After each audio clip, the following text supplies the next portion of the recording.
Coming up on this episode of Nintendo Cartridge Society.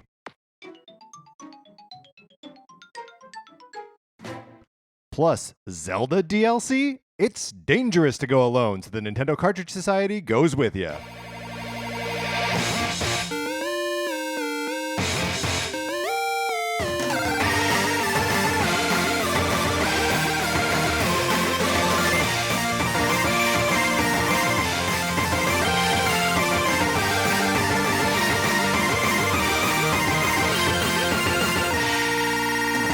Welcome to Nintendo Cartridge Society. My name is Patrick Ellers, joined as always by my co-host Mark Mitchell. Mark, how are you? Doing great. How are you, Patrick? I am also doing well. I'm wearing slippers. Oh, nice. Yeah, I mean we're in my home, so Sorry, it just sounds. We're like painting a picture. How cozy. yeah, it's a cozy.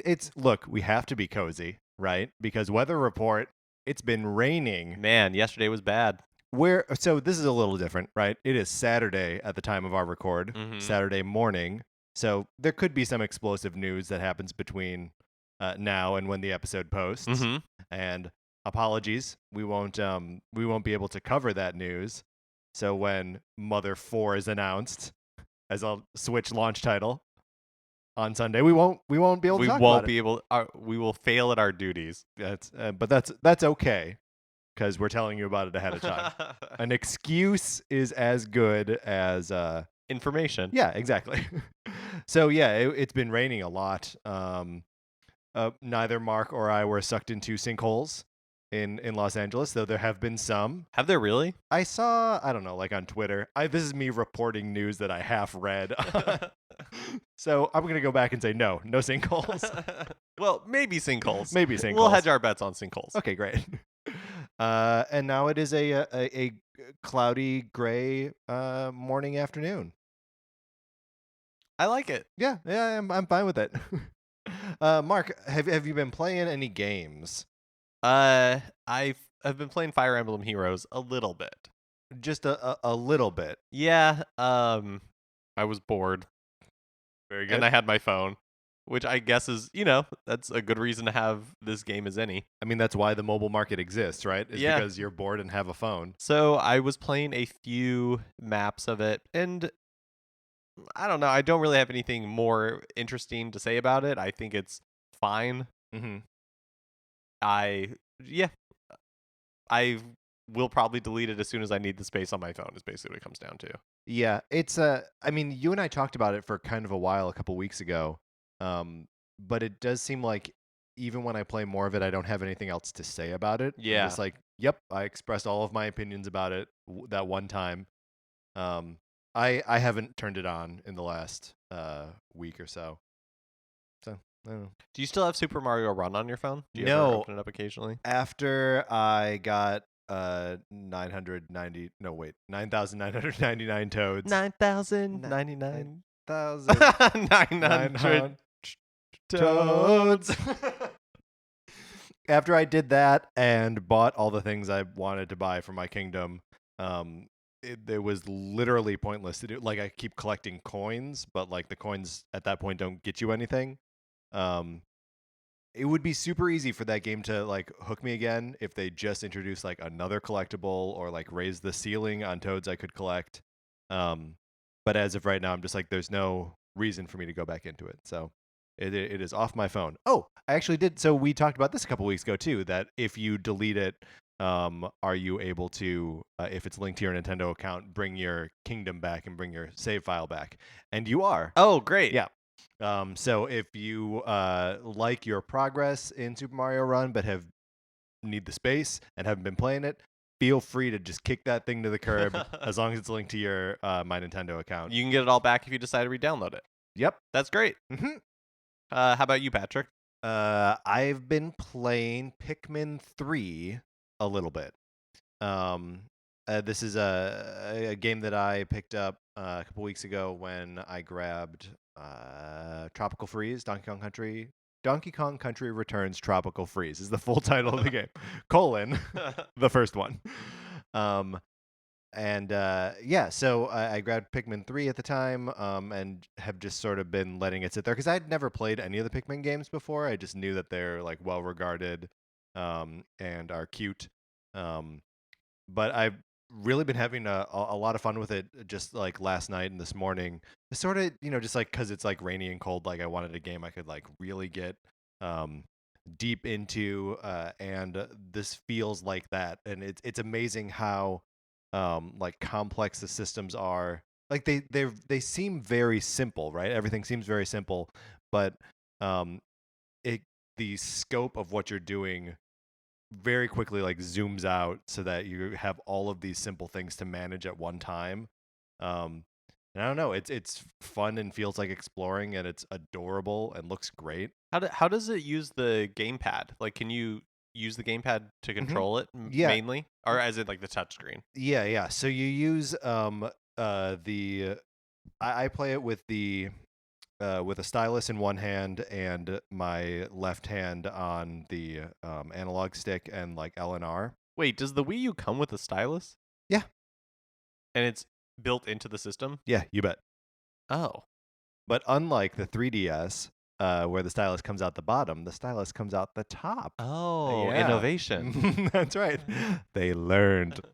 Yeah, so you are like changing the direction in which you're throwing Pikmin or like selecting Pikmin using the stylus, and then moving your character around with the analog stick, and then there are some buttons there. So, and I don't know if that's always the way the game controlled. I know that it got a patch early on, and I think it may have been to allow it to use those controls instead of just like the dual analog. Is it unwieldy? It sounds kind of unwieldy. No, it's actually But do you have to like pretty prop? intuitive. Do you have to like prop the gamepad I up, have like it. on your like? I have it sitting on my lap, but Oh, but you can still look at the main TV screen while you have it on your lap, or do you have to be like looking down at the gamepad the whole time? so the gamepad does not show the same thing that's on the screen. So as you're like selecting it, it's almost like the touchpad is like a trackpad on your laptop, and you're seeing, so like you can see where you're selecting on the TV, but you're inputting it on the touchpad of the gamepad. Gotcha. It's more intuitive than I'm describing it. And yeah, when we're done doing this, we'll probably put pajama pants back on. And play Well, I this game for another appreciate that you couple put hours. on jeans. I took a for- shower. I put on all the clothes for you, Mark. Anything else we've been playing, or is that pretty much it? I think that's pretty much it. All right, great. Let's get into the news.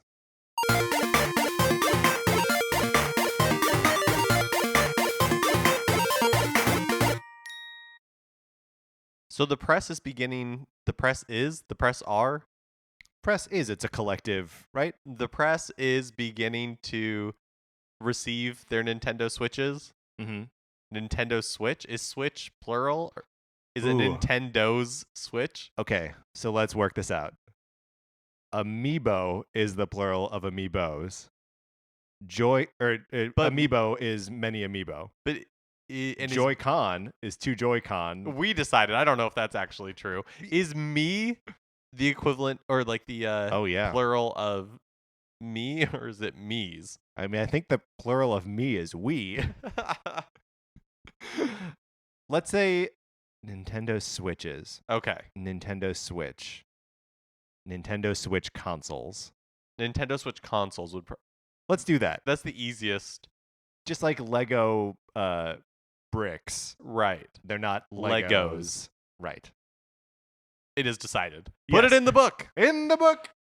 Nintendo Switch consoles Eh? are the press are receiving theirs, and at least one what is in the hand of a consumer allegedly. It's actually not entirely clear where this Nintendo Switch console came from.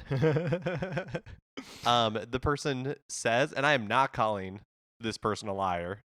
But it seems a little. Sounds like you're calling this person a liar. No, I'm just saying they're not very forthcoming with information. Sure. Saying they got it from a retailer. Retailer? Oh my gosh. What? Is that right? Is What's that wrong right? with retailer? Retailer? Yeah. Someone who Retailer. sells retail goods. Oh, you're right. No, I nailed it. Yeah. Great. I mean, we talked about it for too long, but yeah, you nailed it. Anyways, okay, let's start all over. This news item is that Nintendo Switch's consoles are now out in the wild. Yes. And there's a video out there that's showing the system's operating system, its menus, all that kind of stuff. And I've got to say, I'm loving everything about it. Looks super super sleek. Very simple, Mhm. very fast. So I've only seen stills. It's quick. It seems to be. It seems to everything happens as you would expect it to, which is quickly. Right. So I've seen a lot of just like tiles of like character faces. Do we know what those are? I think that's so. It's possible you are seeing stills from like the system setup, Mm-hmm. and when you are setting up your like account on the Switch, you have the option of using a me, or you have the option of using a character, Oh, so it's like sort an of your avatar. Yeah, exactly. Um, but yeah, so I'm super excited. The only kind of bummer is it seems like there's no system music. Just seems to be a lot of like bleeps and bloops. Sure. Well, and also because maybe it's not totally clear from our cold opening introduction, but we're going to be talking today about system music. Yes. So that's why it's like on the brain. Yeah, it's on the brain. But we'll get a chance in just a couple weeks to really dig in, and because Nintendo has a weird way of like hiding music, like deep inside menus. The Nintendo 3DS is a perfect example. Yeah, and we'll get to all of those later in the episode. But I'm looking forward to discovering all of that in just a couple weeks. Nintendo also, and this was on Tuesday, which was the day that our episodes come out. Right, the day that you listened to last week's episode, shared it with your friends, rated and reviewed us. It's Nintendo. We release on Tuesdays. Why would you not drop your big information on Mondays? Yeah. I feel like they do this consistently. Well, And we're not going to change. no. I mean, we made a choice arbitrarily to release our episodes on Tuesdays. It just made arbitrary sense. Mm-hmm. Which is the best sense. What did they announce, Mark? The expansion pass for Legend of Zelda Breath of the Wild. Cool. It's going to be available on both the Wii U and the Switch. Mhm. The expansion pass will cost $19.99, and it will presumably be available for purchase on day one. May already be available for pre-order. I'm not sure. Yeah, I don't know either. I mean, it seems weird you can't buy anything digitally for the Switch at present, right? Right, but Okay. like you can for the Wii U. Yeah, okay, fair enough. Yeah, good point. So expansion pass, So season pass. kind of, yeah. So there's 3 parts to it. Right. Part 0 is like when you purchase it, you get 3 extra chests on the plateau, Mhm. which is like seems to be like the main opening section Right. of Breath of the Wild, and then an in-game Nintendo Switch shirt. Which I believe is in one of those chests. Oh, okay, But it might be 3 chests and the shirt. gotcha. But this is all like the kind of just reward for buying the stuff that is coming out later. Let's talk about what those other 2 packs are and when they're coming out. So the first one comes out in summer of 2017 and includes a new Cave of Trials challenge, a hard mode, and a new feature for the in-game map, whatever that means. And pack 2. Holiday 2017, a new dungeon, a new quote original story, and then additional challenges. Okay, so all of this pretty vague. Yeah, right? yeah. Like, additional challenges and a new feature for the in-game map. I mean, the information we have about Breath of the Wild officially is like fairly vague Yeah. in and of itself. Right. So maybe they don't want to say anything more because it gives a little bit more detail about Breath of the Wild, which they don't seem too keen on doing. Weird that hard mode is behind a paywall. Is it though? Like hard mode isn't a normal feature of a Legend of Zelda game, right? Like I can't think of a Zelda game where you set a difficulty level ever. I guess that's true, but don't some of them have like new game pluses that are a little more difficult? Like second quests? Yeah. So the original Legend of Zelda has a second quest, um, that you can either get by entering your name as Zelda. Is that right? Zelda or Link? Zelda? I think Zelda. Either enter your name as Zelda or beat it, and then play it a second time.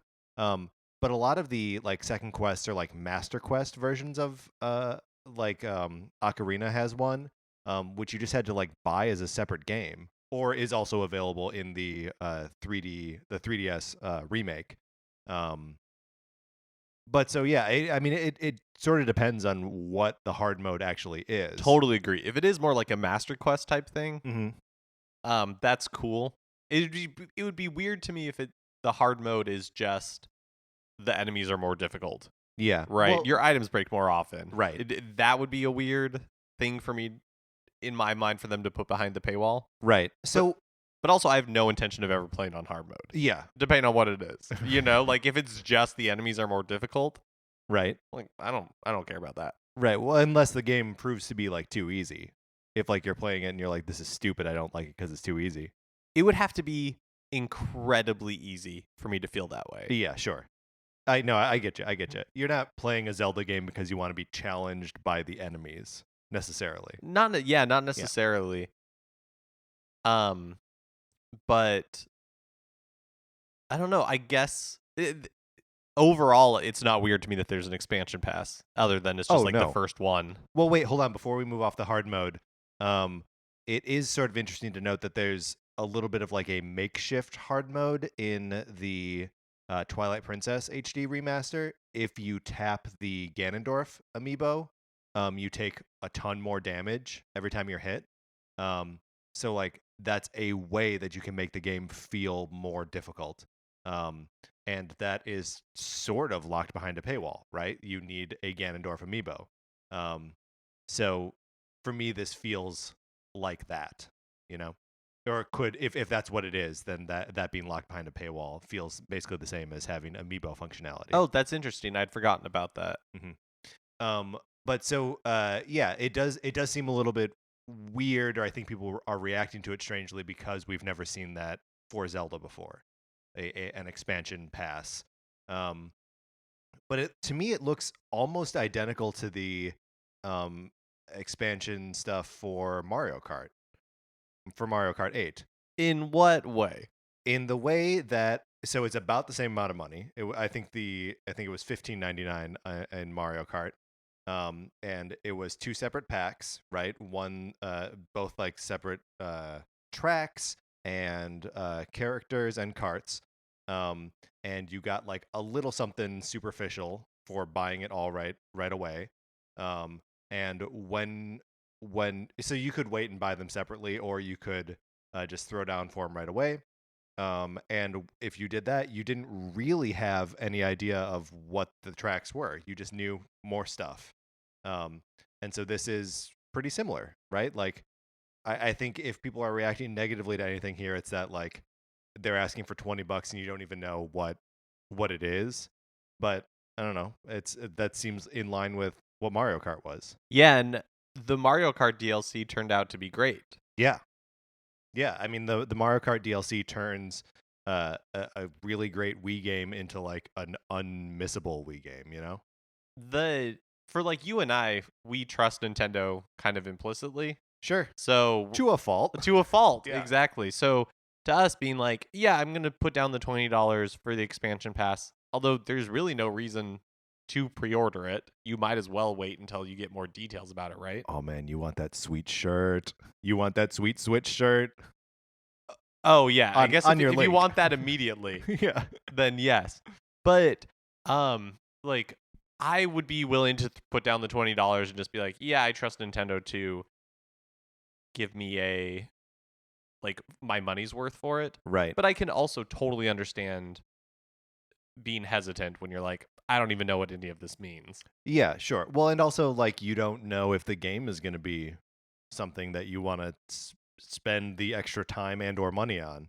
Um, but I mean, I don't know. Whenever a game has DLC like this, like large packs of DLC, um, the economics of it like have to be that they're expecting to sell like a certain amount of the extra content, and like that sort of the people who buy that help pay for what the game actually should cost, right? Like the $60 is like an arbitrary number, right?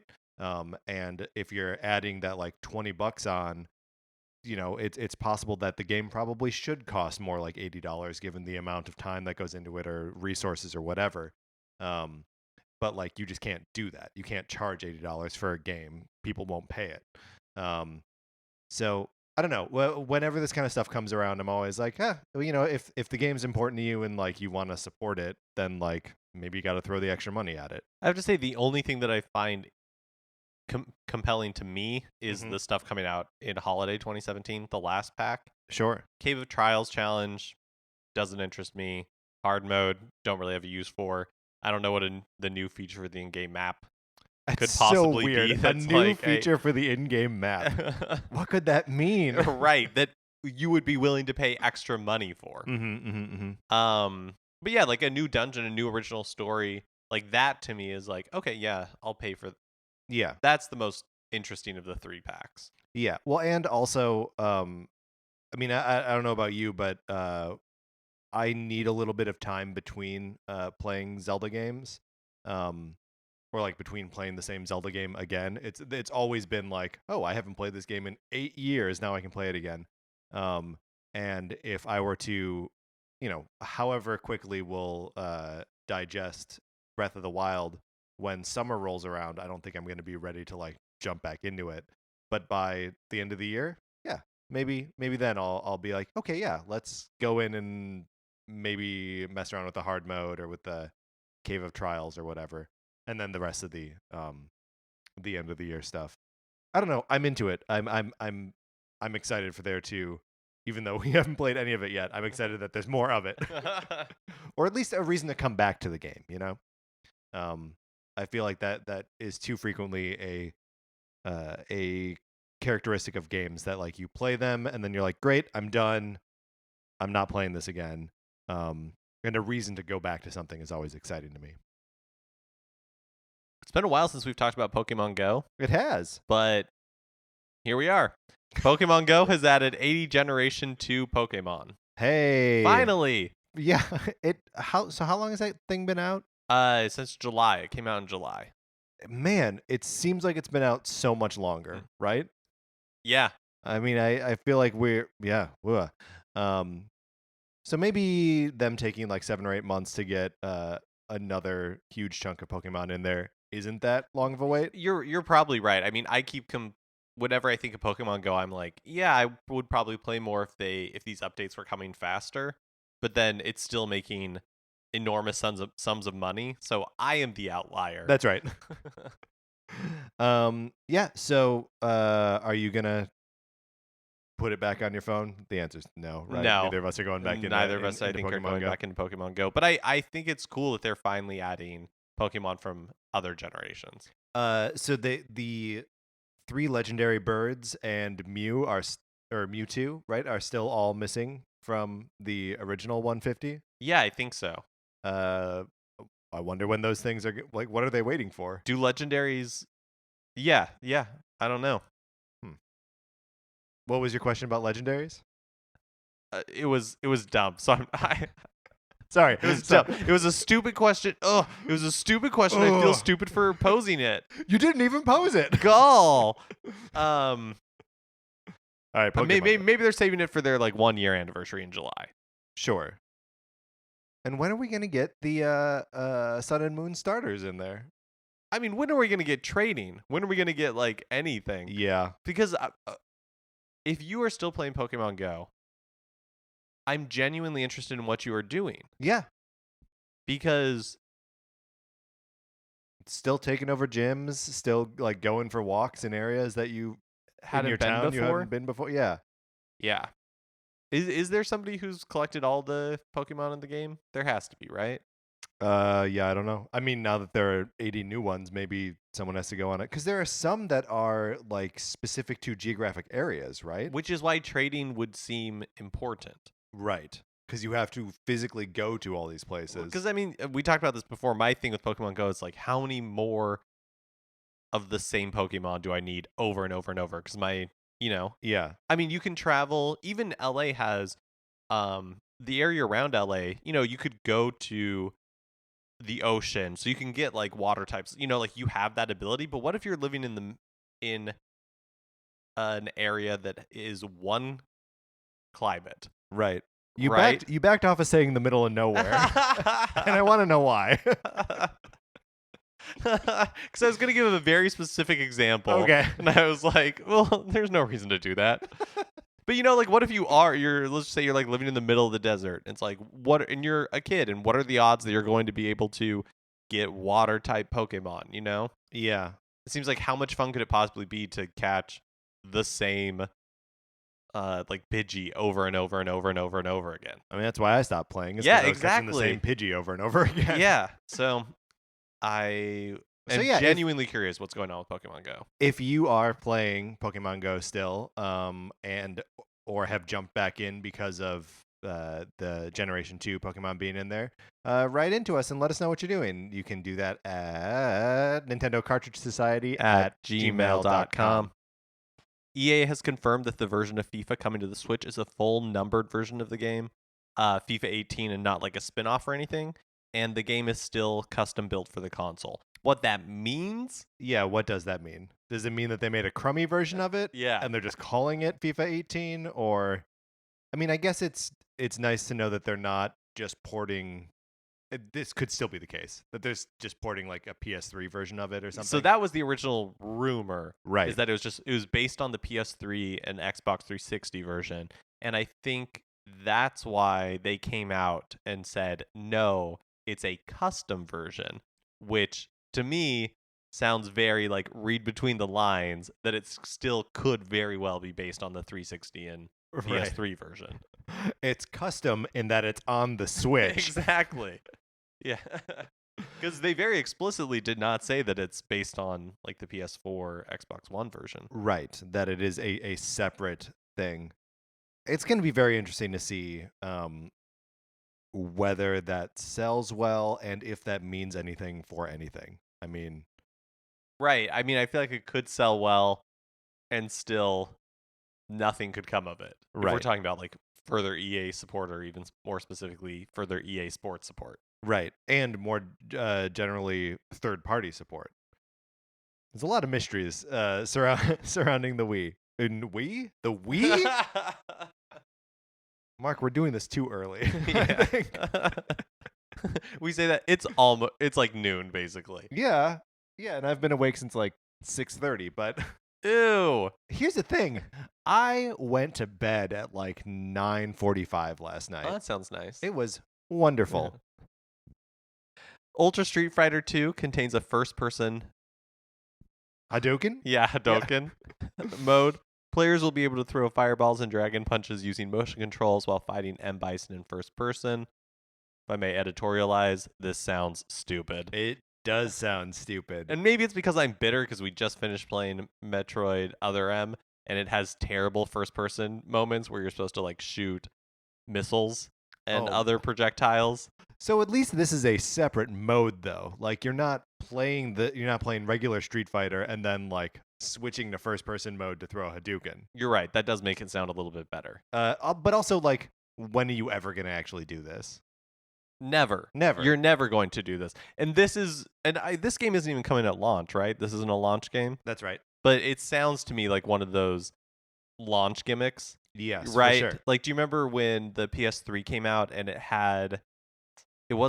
they didn't have rumble in the controllers. Yeah. And it was like the 6-axis. They had like a little bit of motion control in there. They had a gyroscope in there. And so a lot of the launch games had terrible gyroscope sections. The original Uncharted had like while you were like crossing narrow bridges, you had to like balance. Oh, that was terrible. Yep. There was some game, I was playing, I want to say it was a terrible game that oh man, what was it? Completely forgettable at this point. But you like threw a boomerang type projectile, and when you did that, you had to use the like the 6-axis. The 6-axis to, and I think did Arkham did the Batman games do that? But Oh, good question. no, I think you could use the analog stick for that. I mean, most of that stuff has been patched out now. Yeah, because it's terrible. Right, because it's no good. And that seems like that's what this is. Right, where it's like trying to do everything.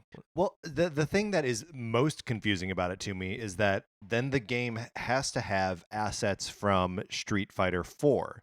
Like that's how because you're in first person, so like it has to be polygon models of the characters, which obviously aren't in Ultra Street Fighter 2. So like what do they do? It's just, it seems like an extra game mode for Street Fighter 4, not for Street Fighter 2. I don't know what's happening with this thing. Yeah, it seems so weird. Yeah, I want to really like this game. Now you're because you're Oh yeah, big ups on Street Fighter. big ups for me on Street Fighter, absolutely. And Street Fighter 2, like most people who have big ups on Street Fighter, is my jam. Like I love that game. More than 4 or 3 or 5, which I've only turned on maybe once or twice in my life.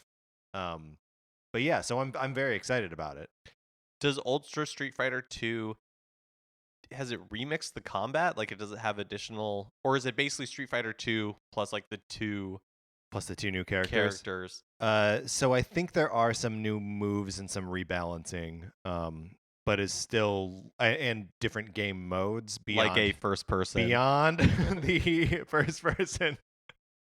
No, there's like there are like some scenario based attack modes, like you and a friend play as Ken and Ryu against M Bison, like 2 versus 1 kind of things.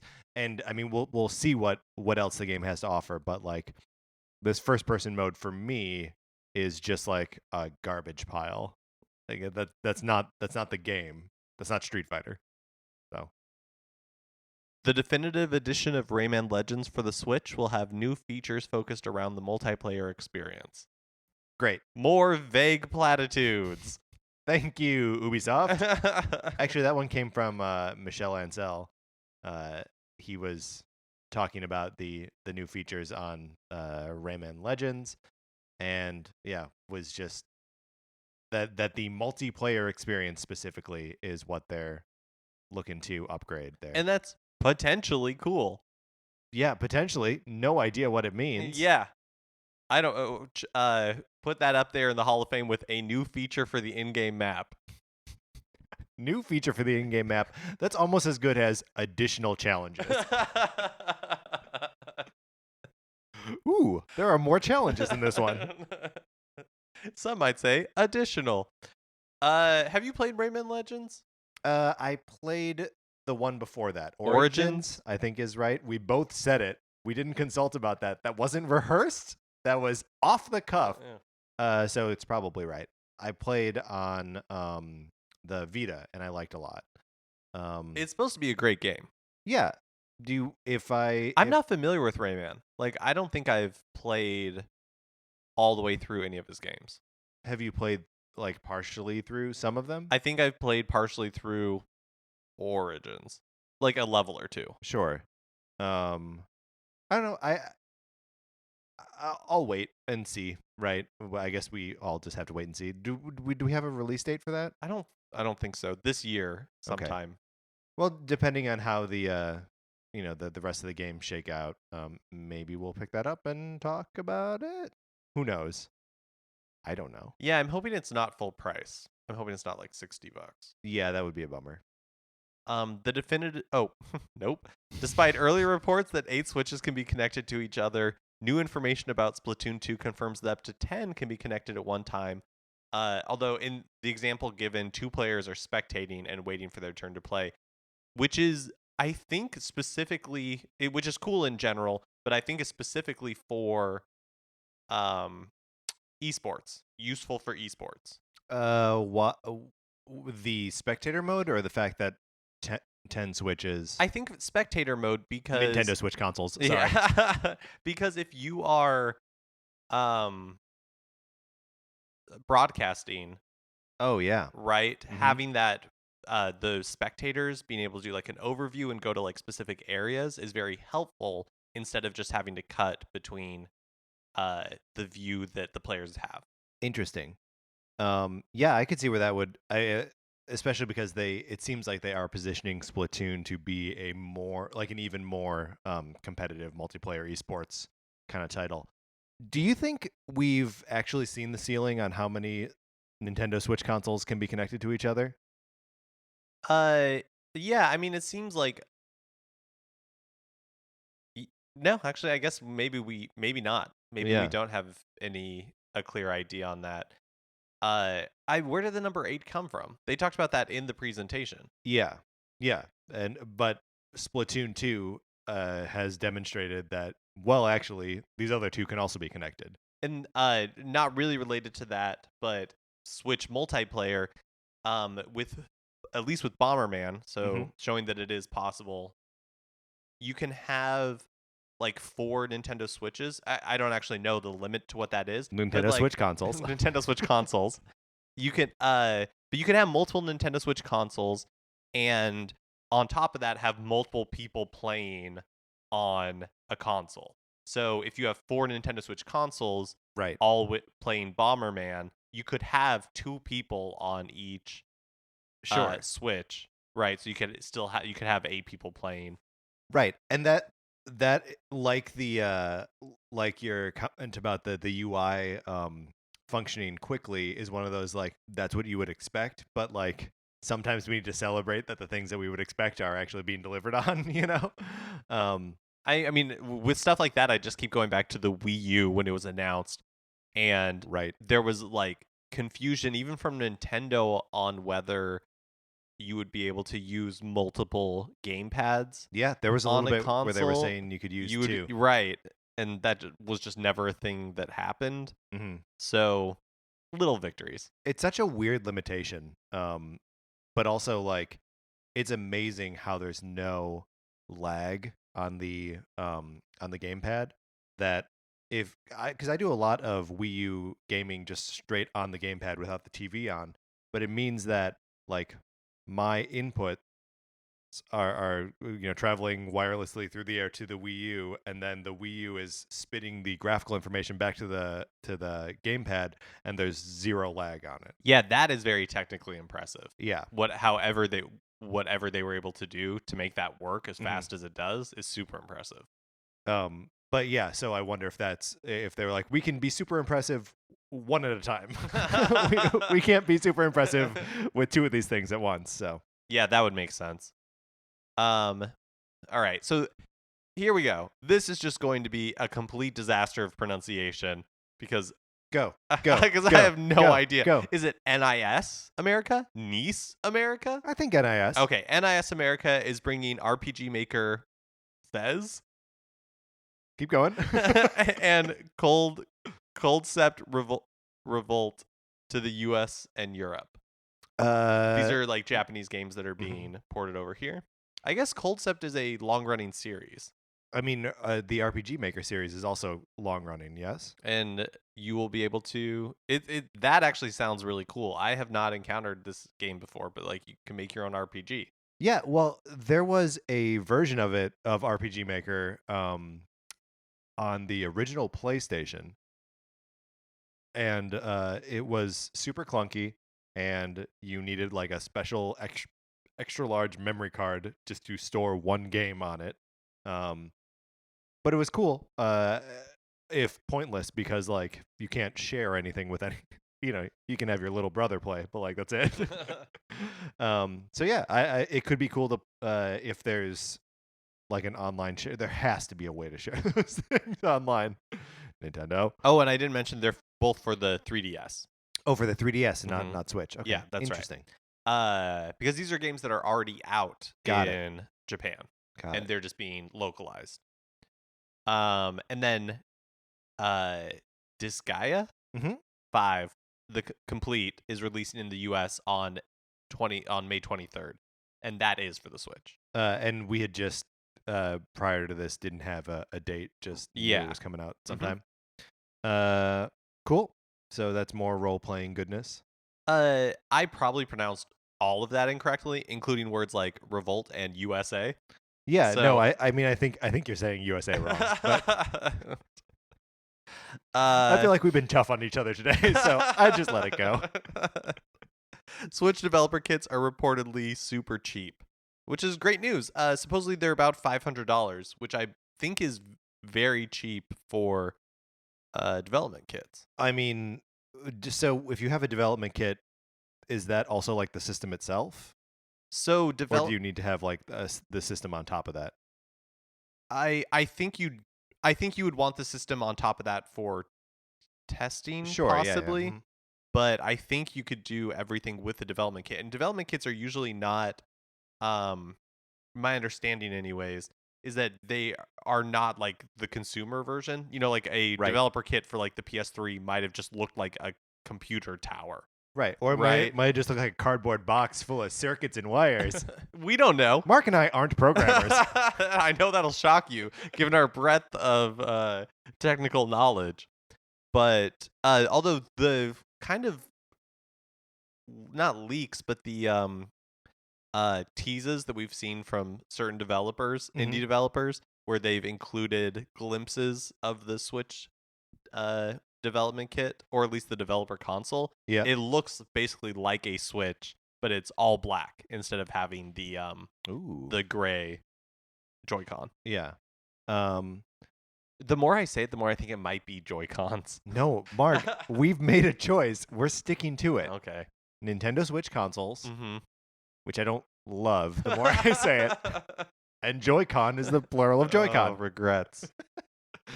But that's good. But I Yeah. feel like that's really positive news. The easier it is in the past, Nintendo has been very stingy with developer kits. Mm-hmm. It's been very difficult for indie developers to acquire them, and you can't port games to a console without having a development kit. Right. So the fact that they're cheap, I mean, $500 is only $200 more than the retail unit, Right.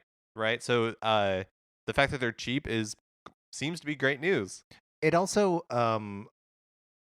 yeah. Oh, shoot. I had a point. Now I've almost entirely forgotten what it was. Well, whatever it was. I realize we don't. There's a news item that we have left off our list here. Okay. That Nintendo has announced that that eShop purchases will be tied to a Nintendo account and not to a specific console, which is a first for Nintendo. Yeah, I mean, so they have been tied to your account for a very long time. The difference is that on like a PlayStation, for example, if I buy a new PlayStation console, I can just log in to my PSN account Right. and like re-download the games. Previously with Nintendo, you have not been able to do that. The games were linked, but the licenses had to be physically transferred. Yes. I don't know if that is the case for Switch. That seems to be where like the gray area is. It Sure. seems like it's more the PlayStation method of probably, but maybe a little different because it might just be like one Switch at a time. You just right, Sure. like you may not be able to have like 4 Switches and have all your games on all of them, at the same time. Right. But like so much with the Switch, who knows? Like Yeah. for every like information we get, it feels like there's just more questions that come out. I do feel like this is the first time eShop was officially acknowledged by. I mean, right?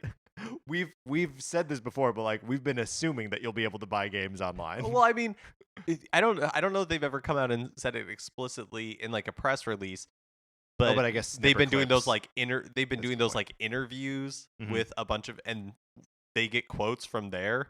That's how we're getting our information, not from Nintendo directly, Sure. through like Time Magazine, who interviewed, like Kimishima. yeah, and you're just like, oh, okay. From this, we can infer that the eShop is going to be a thing. It's kind of frustrating. Oh yeah. But what are you gonna do? I mean, we're gonna complain about it. And then buy it anyways. Right. That's right. It's a Nintendo product. What do we got for new releases? So coming out on February 21st is the Legend of Zelda Art and Artifacts book. Mm-hmm. It's being put out by Dark Horse in Yes. collaboration with Nintendo, and it's like 400 pages of Zelda art, Legend of Zelda art. Awesome. From like instruction booklets, concept art, art from the games. It seems really neat if you love The Legend of Zelda, specifically like the art of Legend of Zelda. Speaking of loving The Legend of Zelda and books, are you going to get a strategy guide for Breath of the Wild? I don't think so. There's a very handsome looking one that's available on Amazon for like $18 right now. That I was thinking about picking up, just to have a little bit more guidance, or I don't know. It's been a very long time since I played a game with a book, and I like that. I miss it a little bit. It's not the same as just going to a Game Facts or something. I could also see how it would be helpful, or not helpful, but like fun, because even though like going to like Game Facts or any of the strategy guides online, they will be put up very quickly, but they might play at a different rate or different pace. They might do different thing, like they might be playing the game differently than you are. Yeah. Especially like if everybody will be getting it pretty much at launch. Right. But I thought I read, and this is one of those peripheral news items like LA Like the sinkholes that yeah. I don't entirely, like, is nebulously out there, so may not be true. Right, we're going to classify this under sinkhole news. Is that I don't know. I think the strategy guide isn't coming out till the end of March. Oh. But again, that might be sinkhole news. That might be sinkhole news. On February 23rd, in the Wii U eShop is Forma 8 or Forma .8. Can you tell me about? Yeah. So it's a kind of like an exploration platformer. You play as Forma .8, which is a small like what's the word, like probe that's sent from a spaceship down to explore a planet. And so you are it's not like a traditional or like a Mario style platformer where you're running and jumping. You are like flying and floating through the spaces. Okay. And then so it's like balloon fight. Kind of, yeah. I mean, probably not at all. And so it's actually more like a like sperm trying to make it through a canal. So and the art style is very stark. Like it is like the foreground is all like dark black outlines, right? And that's like the space you're exploring with some like pops of color in the background and on certain enemies. And then you can like drop like bombs behind you to propel you and also like kill enemies. And the music sounds really cool. Like it's very like electronic and soothing. Yeah. It looks really neat. I was trying to find a price, have no clue. It almost sounds like with the exception of the like kind of gameplay elements that you're describing, that you're talking about Thomas Was Alone. Did you play Thomas Was Alone? This is a great game. It has a similar like soothing electronica music aesthetic, a foreground that's all just like black lines, and then the background is procedurally generated like color light kind of graphics. And the whole shtick of Thomas Was Alone is you play as little shapes, but all of the shapes have like personalities. I remember playing this them. with you. Yeah, that's right. Yeah. We played some of this game. That's right. Super fun. I would say this is less of a puzzle game and more of like a platformer. Yeah. But it looks really cool. I was like, what I could see, it's made by a really small developer. They originally planned to release it in like 2015, and have just this month it just like started coming out on all platforms like PS4, Xbox, all that PC. Yeah. Wii U, obviously, but it looks really cool. Was looking for a price, couldn't find one, but it's so impossible. But I even was like looking at their like Facebook and Twitter feed, and it hasn't been updated since 2015 that I could find. So, well, they're probably just on Snapchat now. Probably. I have an update on this Breath of the Wild complete official guide collector's edition. Okay, the one that I think is pretty. $23.99. Okay, not $18, and available March 3rd. So sinkhole news. Sinkhole news. We only have sinkhole news. Strike everything I said from the record. Okay, let's start this one over again. Coming up on this episode of Nintendo Cartridge Society. On February 24th, there's a new Nintendo 3DS XL, the Pikachu Yellow Edition that we had talked about previously. Yeah. You're not going to be able to find it, but if you are able to find it, you're very lucky. So my D-pad on my 3DS is busted. Oh no. Moment. I have to really like jam down on it to hit the left part of it. That's how my Super Nintendo gamepads are. That's so sad. And I tried to fix it. You just made it worse. So I don't know if I want, like, this is a solution. I could try to find this thing, but I don't want to have a big Pikachu drawing on it. Like, I play Pokemon a little. Yeah, I don't want it to be emblazoned on the... It's cute if it's your thing, but yeah, it's very Pikachu. Right. All right, well, great. Nothing else coming out this week. That was 3 things, though. I mean, not that I'm aware. I don't know. Like, I don't want to definitively be like, no, nothing else is coming out this week, because I don't know. Nothing else is coming out this week.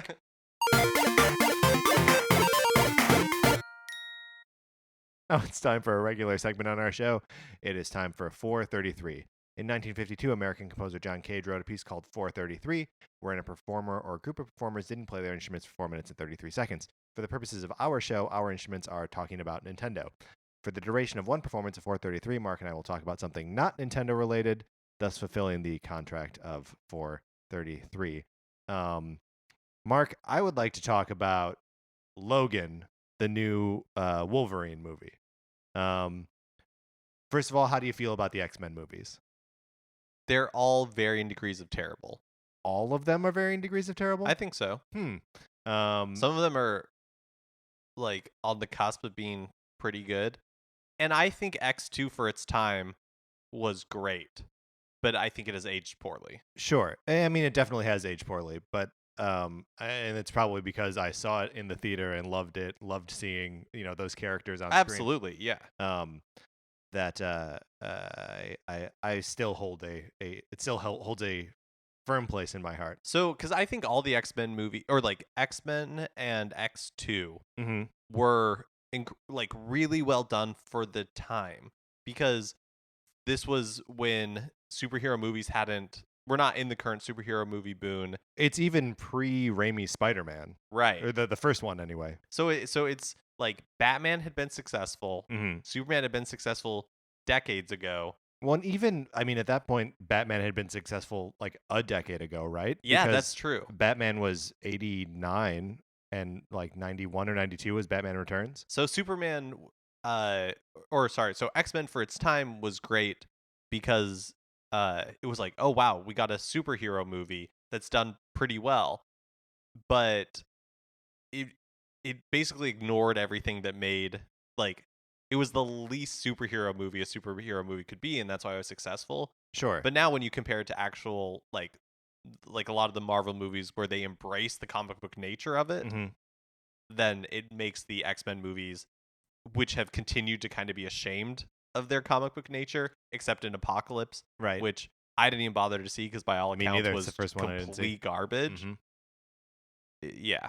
Well, it is a little bit interesting because it seems like the movie-going audience at large is starting to pull away from the sort of Marvel aesthetic of like really embracing. Like I feel like people are starting to get bored of that, which is weird that X-Men as a franchise, even though it's been like kind of soft rebooted within it, and maybe they don't really care about continuity that much, but like that it predates the Marvel universe, right? Or the Marvel Cinematic Universe, and Logan seems like it's going even harder away from it, right? Like that it's sort of established its own not comic booky aesthetic, and then has like weathered the trend of things being comic booky, and now is like back in a not very comic booky form.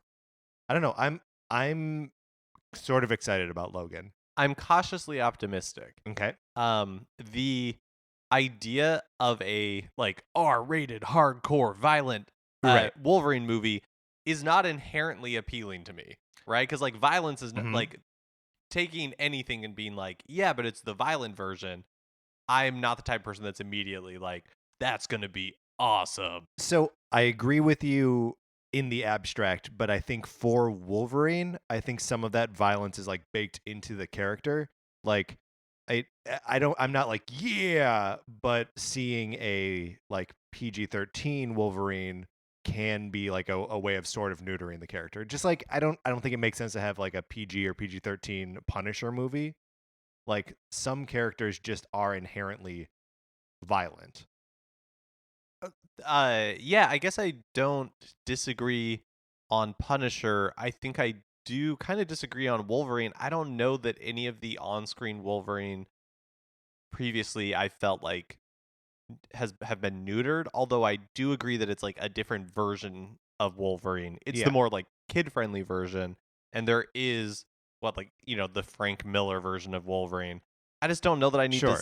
see it on screen. All that being said, uh from everything is positive from like the early screenings for Logan that have been coming out so far. Yeah, yeah. So I don't know. I'm excited for it. I liked the last Wolverine movie, or at least like the first like 2/3 of it. Yeah, I thought it was pretty good.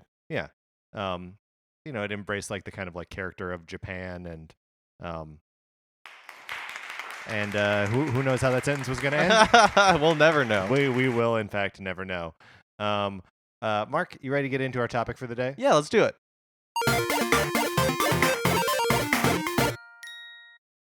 So, as previously discussed, we want to talk about Nintendo system music. So just like the various pieces of music that are playing in the background as your system is getting ready to actually play something, play a game. And we have a fairly loose definition of this, so there's like some Wii channel stuff in here, some like system settings music in here. Yeah, and I think one of the reasons that this popped up for me as like something that would be fun for us to talk about, or I mean, Mark brought it up, but so it's not my idea. I apologize for presenting it as such. Is the system music on the NES Oh, so Classic? good. It's So good. it's so good. It's an original 8-bit composition. Let's listen to a little bit of it.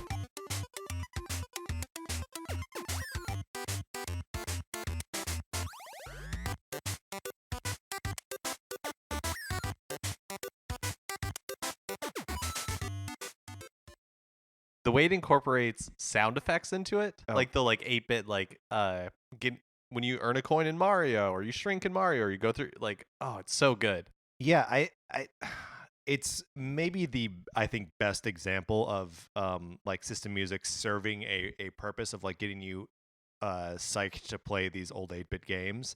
Um it's weird, right? Like I'm almost not sure what the point of there being a lot of this, like Nintendo's so interested in like setting the experience, right? And it's just like there didn't need to be music there, or like it could have just been like Mario music, and like I don't know, the fact that there's something there that's like trying to get you into that Nintendo personality is very interesting and cool to me. Yeah, I think it shows the attention to detail that Nintendo has because um even when you're just scrolling through the list of titles on the NES Classic Edition, like not really paying super close attention to it, Hmm. but then when you hear it in isolation and you hear all those sound effects that are incorporated into the song itself, you really appreciate like how much work and detail was put into just this like system music. Yeah. So this that made me think of the game select music in Super Mario All Stars, which is probably the first example I can think of like system music that we would have encountered. Now this is actually on the cartridge, right? It's not just something that happens when you turn on the Super Nintendo, but like it's this sort of uniting piece of music. And let's listen to it and then talk about it a little bit because I think it is very specifically Super Nintendo-y.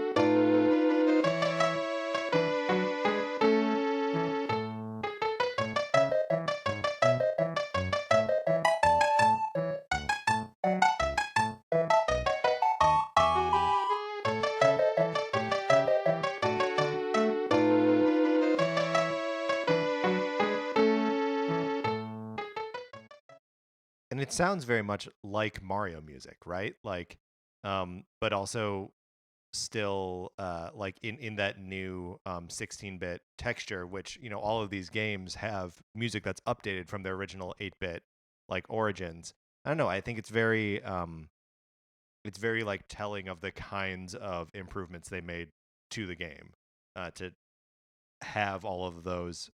Again, it's like here are the textures, here are the sounds you're going to hear in these games. Super Mario All Stars is the version of all those Mario games that are kind of like burned into my head. Oh So yeah, it's the one that I played, maybe not well, probably the most, and also at like the most formative time when I was like a little bit older. sure.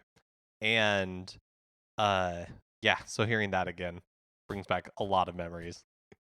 You just not selecting lost levels. Well, and even just like eventually learning what lost levels was. Yeah, sure. And being like, why is that box shaped differently Yeah. in this menu?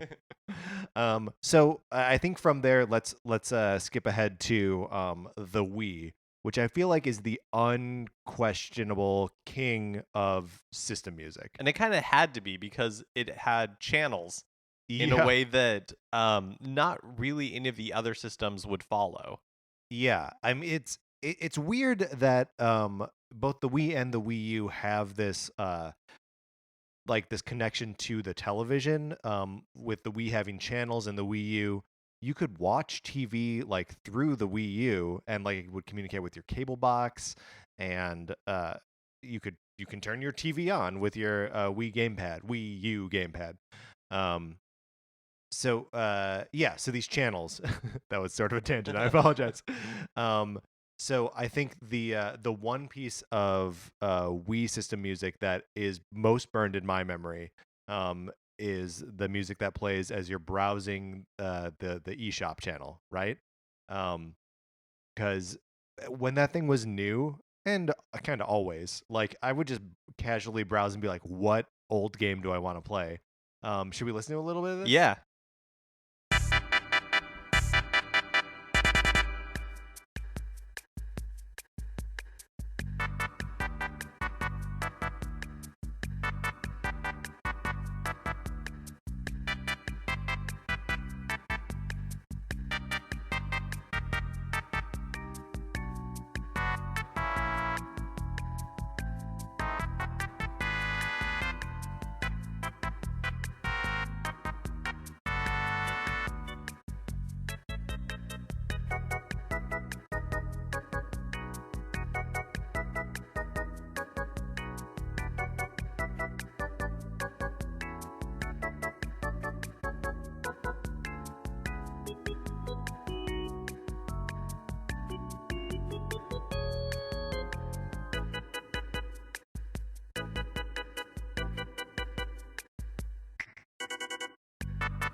Oh man, that is so me, like trying to decide which Mario game I'm gonna buy.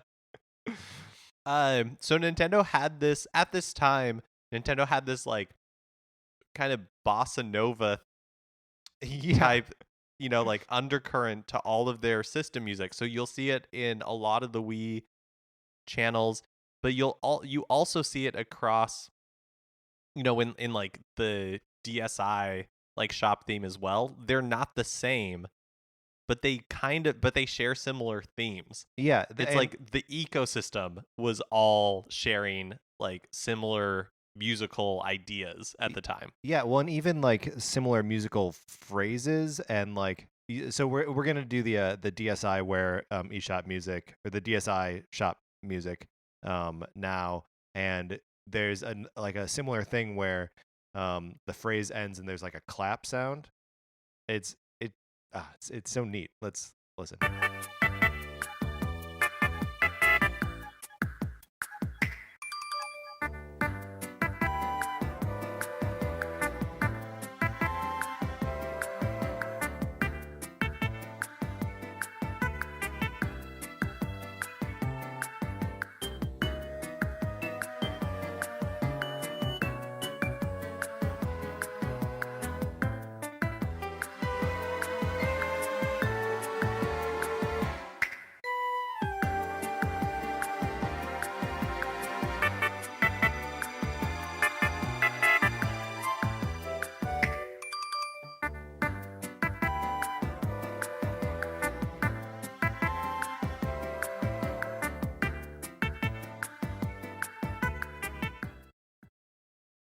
So not the same like not the same, but of the same. Yeah, definitely not totally different, right? Like it's all very neat. Do you want to listen to some other just wee stuff now? Yeah, let's the different channels.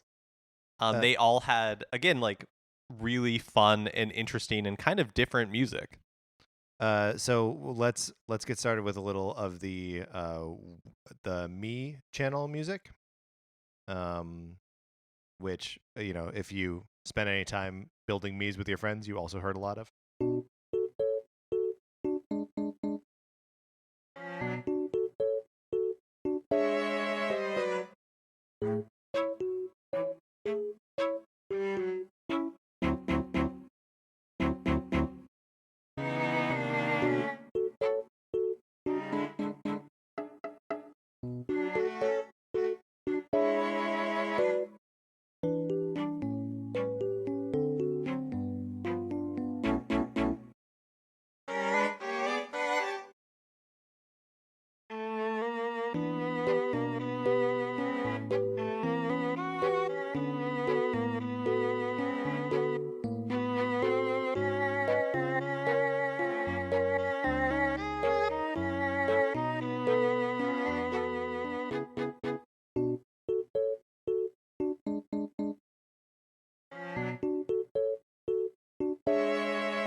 I don't know why I love that the fake string sound as much as I do, but I love it so much.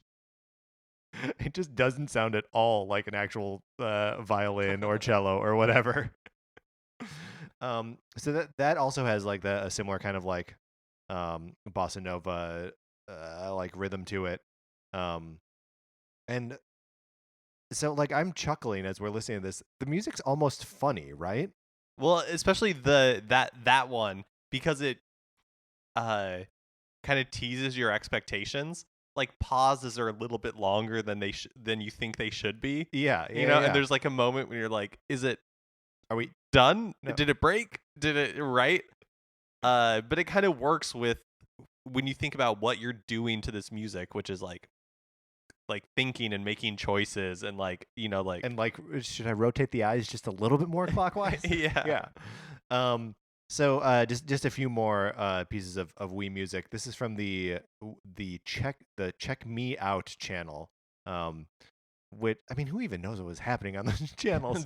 I think this might be my favorite. This is your jam? I think so.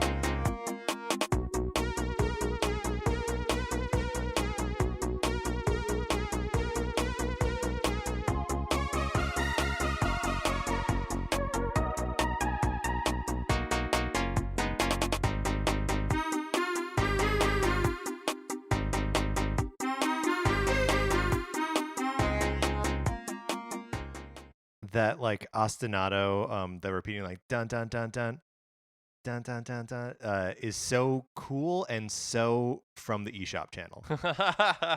It's kind of staggering how many like little pieces and textures and rhythms that they're like using in one area and bringing over to another.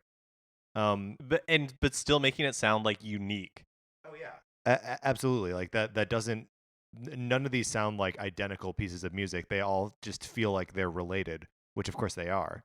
Um, I also really love just the kind of chill beat on that, and just the persistent bass is just like boom boom boom boom boom boom. It all just feels really. I don't know. It's cool. That's a good pick, Mark. That's a good pull. So next up, we got the Weather Channel music. So this is from the Wii's Weather Channel. Had different music during the day and during the night. And this one, I think, is specifically the nighttime. This is the nighttime music.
So that almost sounds like it's not related to the rest of the music at all, right? Yeah, that's definitely the most unique.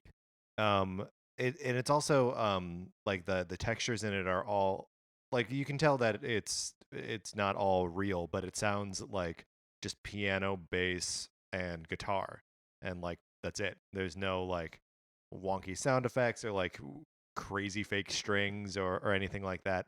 But I'm also not really sure like with the Check Me Out channel or the Me channel, all of that is like gameplay adjacent, and like the Weather channel like is so far removed from you're playing a video game. I mean, weather was specific, like It's a part of this show. yeah, sure. oh yeah, yeah. But no, like you would turn on the weather, you would open the Wii's weather channel, it would tell you the weather, and then job done. You know, like there's not. You don't need music to sit there and and like rock out to for a while. Yeah, that's true. It makes me wonder why it's there. I mean, I guess why is the Weather Channel even there? But So now we're gonna be moving into like 3DS, right? yeah, And so when the 3DS is a little more melodic than the Wii U would be, but you start moving away from these like super, I guess like I keep using the term, but like bossa nova, yeah. right? Like I jazz, think it's accurate. Yeah, like jazzier tunes to a little more like atmospheric, a little more in the background, a little less defined. yeah. Certainly less like forward. Like it's we started with the NES Classic being very melodic, right? And that's obviously meant to be like a throwback to a more melodic time. So right now we're going to listen to the 3DS's Me Maker music. So you're theoretically doing the same thing that you were doing on the Wii, just now on the 3DS. And let's hear how the music is different from what we heard a little bit ago.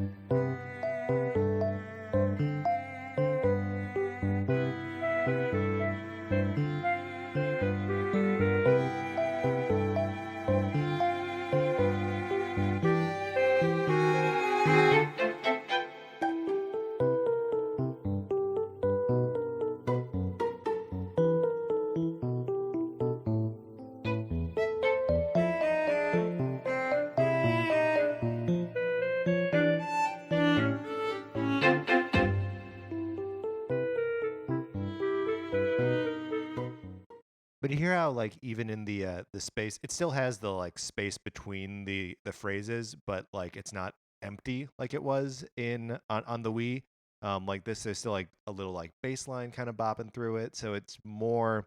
It feels less dramatic. It also becomes like it's like the sleepier version Yes. of like the Wii music 'cause it's still familiar, but um yeah, just like mellowed out. Yeah. Well, absolutely. Totally mellowed out. Um. So along that same line, here is the music from the activity log, which I can't actually remember what it is right now, but I remember thinking it was really cool. So let's let's listen.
The loop on that is surprisingly long.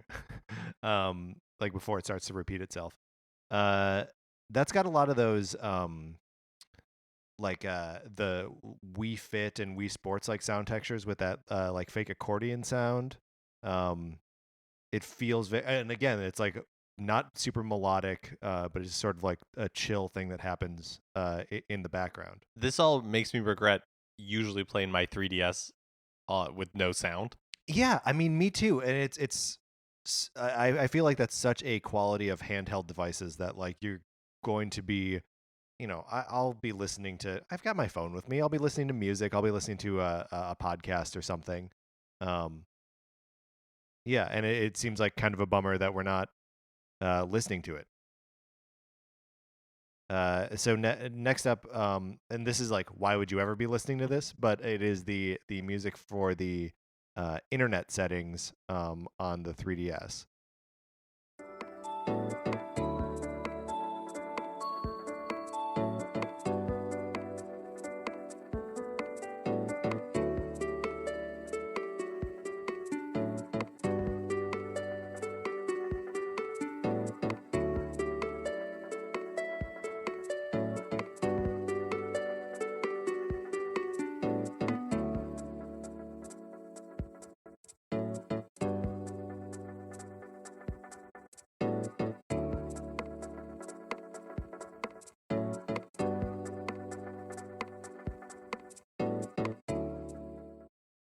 We don't have to spend a lot of time on these guys, I don't think, but I appreciate listening to them in isolation though, because again, when you're going into the 3DS internet settings, you're usually just jamming in there as fast as you can to, right. set up whatever it is you need to set up and then getting out. You're not like lingering to really like appreciate the amount of work that went into like creating a specific theme for the internet settings. Yeah, that is not repeated anywhere else. So next we've got some Street Pass Me Plaza themes. So we've got two different selections here. Mark, you want to talk about? Yeah, so the first selection is um when you first start accumulating Street Pass Me's, it plays this theme.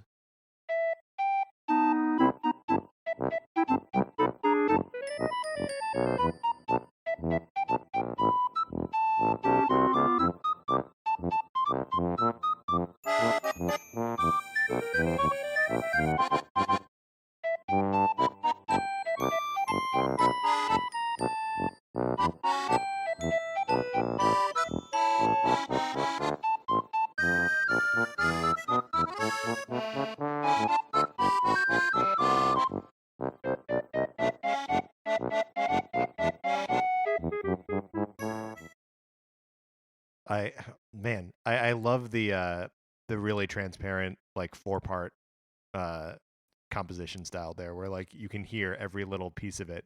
Is it a trombone in the back or like I in the think it's a background? it's a tuba sound. Oh yeah, I think. I love that like Boom, oink, boom, that boom, oink boom, sound. boom, boom, Sounds boom, like boom. a pig singing along. So this version, once you start accumulating a lot of Street Past Me's, then you get this version of the song.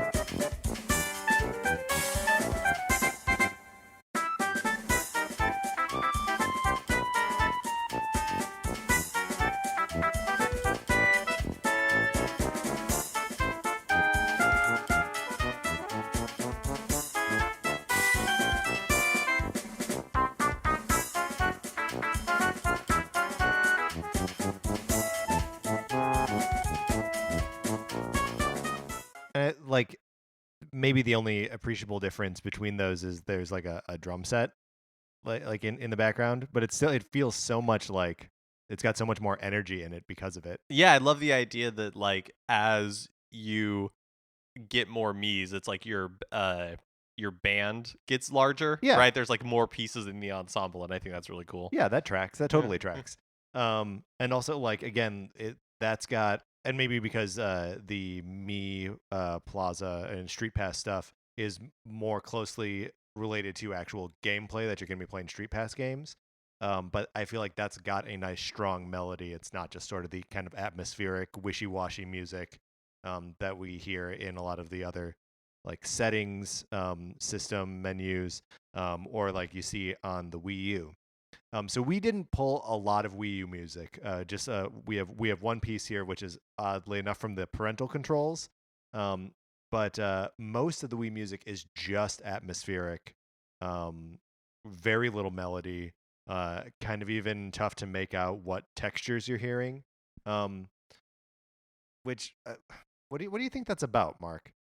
I think it's like the maturation Mhm. of like the console, because the Switch appears to have even less system music than the Wii U. Mhm. And so it seems to me that the more they do this, the more they're like Throwing trying melody to away. appeal, Yeah. right, like, and trying to appeal, like make the console feel more adult, Sure. right? Like, because the PS4 has some background sound, but it's It's hard to call it music. yeah. Yeah. And so and like, when you're using your phone, there's no music, and I think you can kind of track like what we expect from our devices as they become more like advanced, right? Sure. Like the Wii U is still uh like a family console that is like being positioned as a toy, Right. Well, and that's and we're kind of the like it feels like we're just getting further and further away from that culturally. from it being from wanting toys in our, which is it's so crazy though, because like the NES Classic, we can agree that's a toy, that's not a device, but it's more fun. Like maybe it's like annoying while being fun, or I don't think so. I think it's just like we for their target audience, they don't want them to feel like it's for babies. sure, They don't want it to, it's not fun, it's cool. melodies are for Yeah, babies. it's like it's that line between fun and cool. Yeah, And I think they are pushing more towards cool, and in doing that, you leave behind some these of the like fun. fun, like oompa, Yeah, like melodies. right. Yeah. I want some bossa nova polkas. So here's the Wii U parental controls music.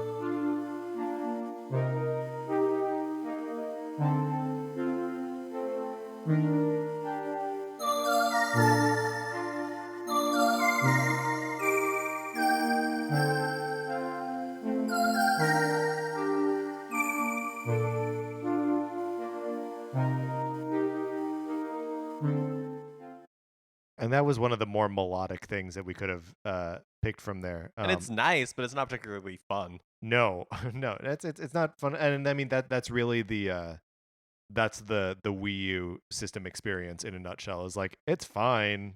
Sometimes it's kind of clunky. Yeah, I feel like the Wii U, in a lot of ways, but even noticeably in its system UI and OS, is being like pulled apart by the fun that the like Wii channels had, Yeah, right? In like its presentation with all the Mii's out there and like the big pop up graphics.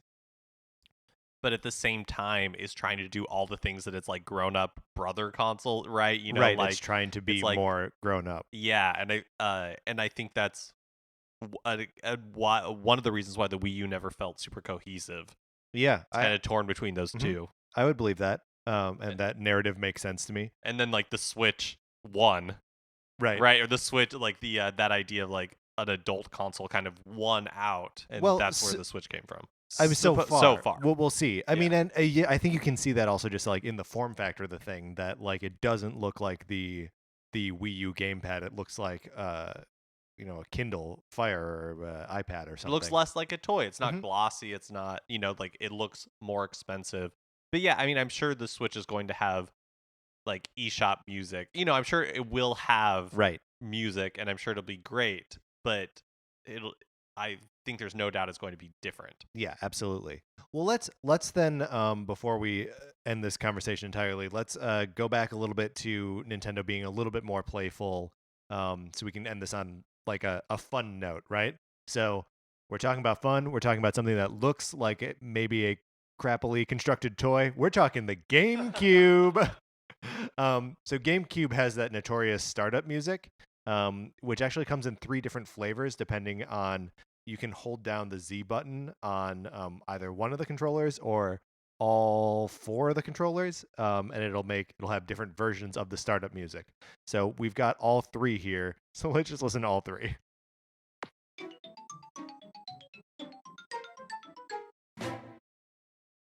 That's the normal music.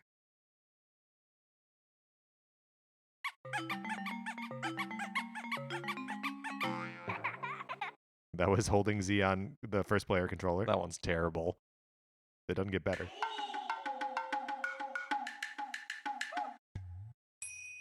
That's if you hold Z on all 4 controllers. Which again, like, what is happening? What is that? I mean, that one at least I'm like Donkey Kong maybe. The second one just sounds like a terrible like children's party where there's a clown. Right. And he's like hitting the children to make noise. So let's then if you don't have a game in the thing, then the system music starts up, and come with us on this because it's kind of a long walk for this one. But so the music itself is very much in line with the sort of bland, non-melodic music that we've been talking about on the Wii U. Very atmospheric.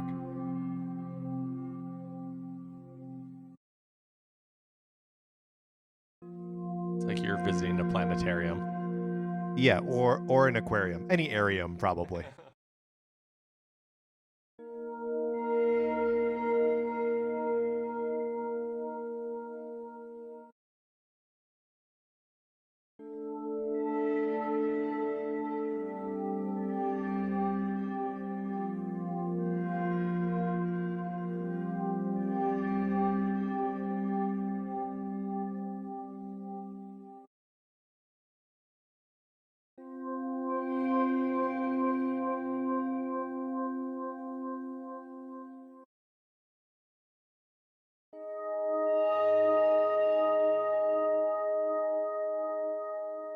So it's almost weirder than the Wii system music, right? Like uh at least in like the Wii system music there's like this constant like kind of floor of sound, whereas this like it gets loud, it gets quiet, it's got these swells and these like weird moments of motion.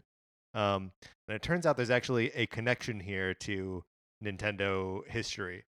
So we're going to go back now to the 1980s and to Japan to talk about the system music the startup music for the Famicom Disk System, which of course we never had access to here in the States.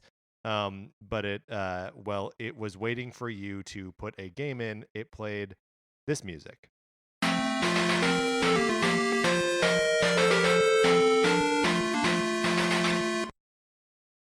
Which, first of all, don't you feel like you were robbed as a kid not getting that music before you stuck your Cartridge? Yeah. I was gonna name a specific like your copy of DuckTales in so it turns out that the GameCube system music is that music slowed down by like 20 times. So we're gonna play that music back to back with the first will be the Famicom disk system music, and then the GameCube music that you heard earlier sped up by 19 times.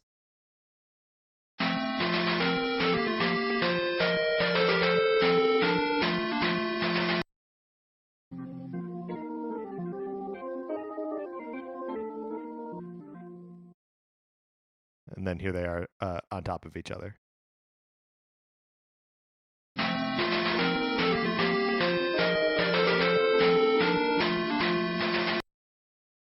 Cool stuff. Yeah, it's like their first disc system, and then when they did discs again years later. Yeah, like their return to discs. That they're like, oh, well, we need to use our disc music. Do we have any hopes or dreams about system music going forward, or? Yeah, I mean, I think the Wii for me was the pinnacle.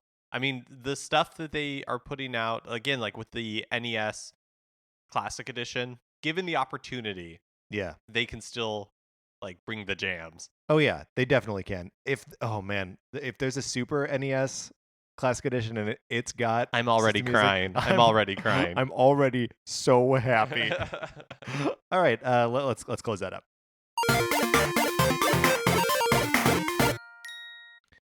I think we are probably at the end of the show now, because we've been going for a little while. But if you have any questions or suggestions for us, including topics you want us to discuss during 433, if you have thoughts about system game music, I'm sure there are channels and weird menus that we missed that have really great music.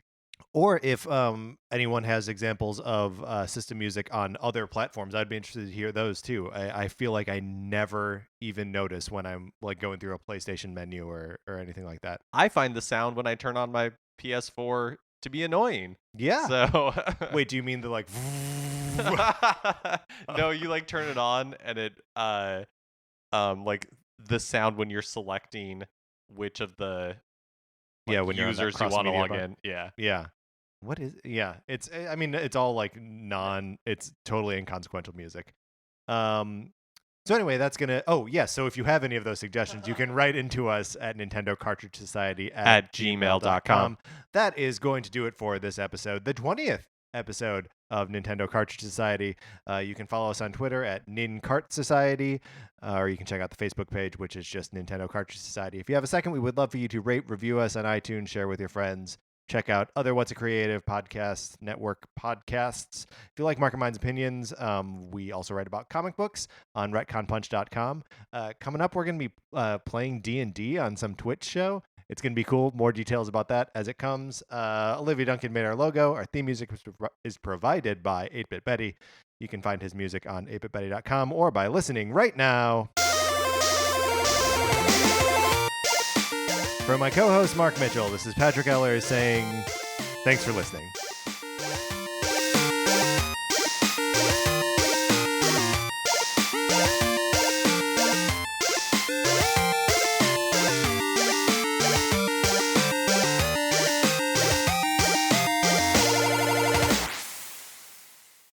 What's a Creative Podcast Network?